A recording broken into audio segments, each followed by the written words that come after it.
اور کاش تم اس وقت کی کیفیت دیکھو جب فرشتے کافروں کی جانیں نکالتے ہیں کہ ان کے چہروں اور پیٹھوں پر مارتے جاتے ہیں اور کہتے ہیں اب آگ کے عذاب کا مزہ چکھو۔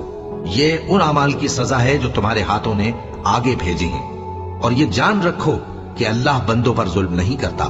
جیسا حال فرعونیوں اور ان سے پہلے لوگوں کا ہوا تھا ویسا ہی ان کا ہوا کہ انہوں نے اللہ کی آیتوں سے کفر کیا تو اللہ نے ان کے گناہوں کی سزا میں ان کو پکڑ لیا۔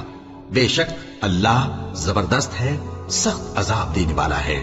یہ اس لیے کہ جو نعمت اللہ کسی قوم کو دیا کرتا ہے جب تک وہ خود اپنے دلوں کی حالت نہ بدل ڈالیں اللہ اسے نہیں بدلا کرتا، اور اس لیے کہ اللہ سنتا جانتا ہے۔ جیسا حال فرعونیوں اور ان سے پہلے لوگوں کا ہوا تھا ویسا ہی ان کا ہوا۔ انہوں نے اپنے پروردگار کی آیتوں کو جھٹلایا تو ہم نے ان کو ان کے گناہوں کے سبب ہلاک کر ڈالا اور فرعونیوں کو ڈبو دیا، اور وہ سب ظالم